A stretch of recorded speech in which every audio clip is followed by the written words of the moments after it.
7h14, un réveil spécial élection demi-mandat aux États-Unis. J'y arrive pas! Je peux pas l'arrêter, les feux lâchés! Spider-Man! Oh mon Dieu, c'est fini! Dites à tout le monde de s'accrocher! Attention, ça va exploser!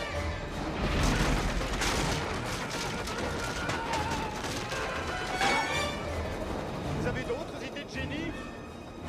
J'en ai quelques-unes. Oui.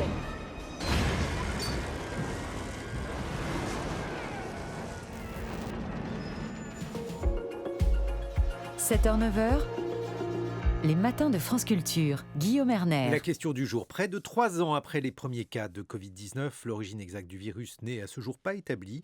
Il n'en reste pas moins que la pandémie a fait ressurgir les débats sur la manipulation des virus en laboratoire. Toutes les manipulations ne se valent pas. Certaines relatives à ce que l'on appelle les frankenvirus sont plus sensibles. À quoi servent ces expériences? Bonjour Étienne de Crolly. Bonjour. Vous êtes virologue et directeur de recherche au CNRS dans le laboratoire architecture et fonction des macromolécules de l'université d'Aix-Marseille. Un frankenvirus, c'est un virus qu'on a fabriqué entièrement en laboratoire?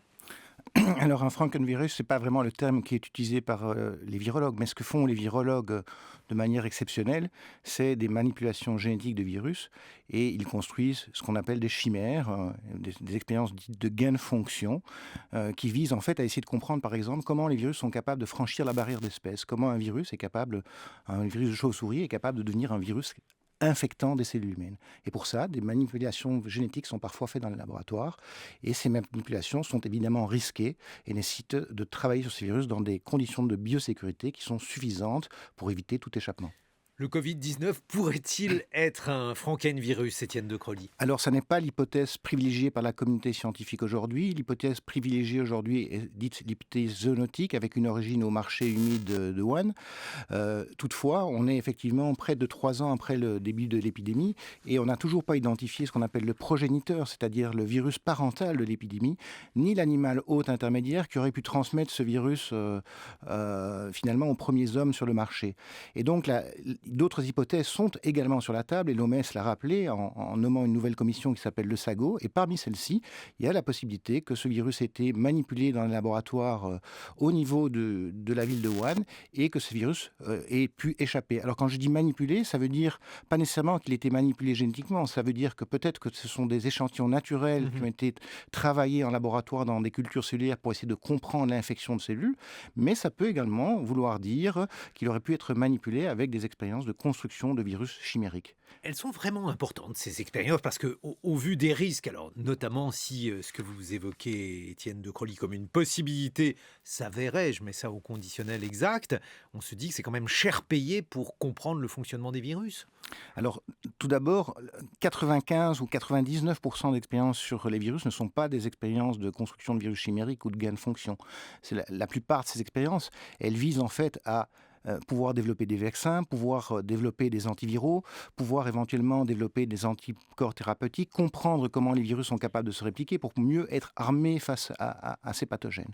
Et ces fameuses expériences qui sont discutées aujourd'hui dans la communauté, dites de gain de fonction, concernent une très faible proportion de ces expériences en virologie, et elles sont discutées parce qu'en fait, le point de débat est de savoir si véritablement, en construisant ces virus chimériques, on ne construit pas finalement des choses qui n'apparaîtraient pas naturellement. Et donc il y a une discussion qui a trait entre le risque de ces expériences et le bénéfice qu'on peut en escompter.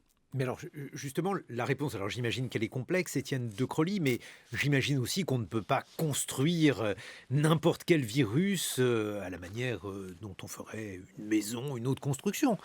Absolument, on ne construit pas n'importe quoi. En fait, ce qu'on fait le plus souvent dans les laboratoires, on mime finalement des processus qui se passent naturellement dans les cellules qui sont infectées ou chez les autres qui sont infectés. Ou de temps en temps, des chauves-souris peuvent être co-infectées par 2 virus, et il va se passer un processus particulier qui s'appelle une recombinaison, c'est-à-dire il va être issu de cette infection un virus qui est la chimère des 2 virus. Et ce que font les scientifiques, c'est ni plus ni moins que de mimer ce qui se passe dans la vraie vie finalement, mais de manière hyper accélérée, pour essayer de comprendre ces processus et comprendre comment, justement, dans la nature, ces processus peuvent arriver et peuvent générer les fameux virus qui pourraient devenir des futurs pathogènes pour l'homme. Mais alors, est-ce que ça signifie que l'on pourrait, je ne sais pas, au terme donc de ces différentes manipulations, Étienne de Crolly, aboutir à un virus qui serait véritablement invincible, puisque c'est cela même que le terme de Frankenvirus évoque, c'est un terme qui fait très peur. Alors, bien sûr, ce ne sont pas des virus qui sont invincibles.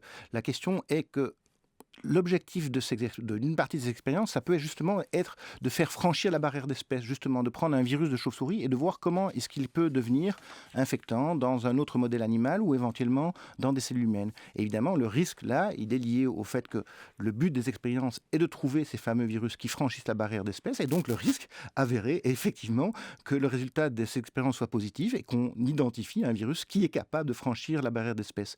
Et on ne sait jamais, évidemment, si, bien qu'on mime des processus naturel, si ce processus pourrait réellement se passer dans la nature. Et donc toute la question est là. C'est compliqué à fabriquer un Frankenvirus?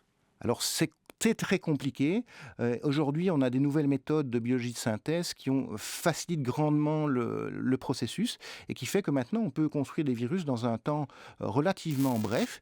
Et donc, cette accélération considérable des technologies pose problème parce que ça veut dire que des expériences qui étaient rarissimes il y a une quinzaine d'années, une vingtaine d'années, deviennent beaucoup plus fréquentes. Et donc, ça nécessite d'avoir davantage de régulation éthique et davantage de raisonnement sur les risques et les bénéfices de ce type d'expérience. Alors, pour les scientifiques qui accepteraient de se plier aux normes, les règles sont-elles extrêmement strictes sur les manipulations possibles des virus ? Alors ça dépend beaucoup des pays. Par exemple en France, on a une réglementation qui est extrêmement stricte sur ce genre de manipulation. Mais la problématique en fait, elle est mondiale parce qu'on voit bien que les virus n'ont pas de passeport. Et comme les virus n'ont pas de passeport, eh bien si on a une réglementation dans d'autres pays qui est extrêmement laxiste, eh bien la création ou la modification de virus dans des pays laxistes en fait a des conséquences sur toute l'humanité. Et donc l'enjeu finalement, c'est pas tellement probablement d'augmenter le niveau de régulation en Europe par exemple, mais c'est plus d'essayer d'harmoniser la réglementation mondiale de manière à avoir un socle commun et un minimum, de manière à ce que tout le monde travaille dans des conditions de sécurité qui soient suffisantes et de manière à avoir une organisation internationale qui soit capable de contrôler cela. Mais aujourd'hui, est-ce qu'un État voyou ou alors un laboratoire voyou aurait la possibilité non seulement de fabriquer un Frankenvirus, mais aussi de le diffuser, puisque c'est l'autre problème ? Alors, en ce qui concerne la diffusion, je suis très réservé sur cette question parce que, évidemment, la grande difficulté dans les biotechnologies, c'est d'avoir les contre-mesures si on veut diffuser un pathogène. Or, on voit bien qu'on est après 3 ans d'épidémie et finalement, on n'a pas de contre-mesures qui sont réellement efficaces. Donc, moi, personnellement, je ne suis pas très enclin à penser que l'hypothèse d'un État voyou qui construirait des virus pour les diffuser soit une hypothèse très favorable. Par contre, l'accident de recherche est une possibilité. C'est des choses qui sont relatées dans l'histoire des sciences et il faut le prendre en considération. Alors, l'accident de recherche, c'est une chose, mais le fait donc de considérer qu'un virus peut être une arme bactériologique, est-ce que ça, c'est relégué plutôt à des scénarios donc de politique fiction ou de science-fiction qui sont en réalité assez improbables, Étienne de Crolly ? Non, je crois qu'il y a eu des recherches sur la manipulation de virus et de pathogènes, autres que virus d'ailleurs, à des fins d'armes biologiques. Mais je reviens sur le point, ça n'a de sens que si on a des contre-mesures efficaces. Et la grande difficulté aujourd'hui avec ces systèmes, c'est qu'on a un arsenal thérapeutique extrêmement limité. Et donc, c'est une vraie difficulté de ce point de vue-là.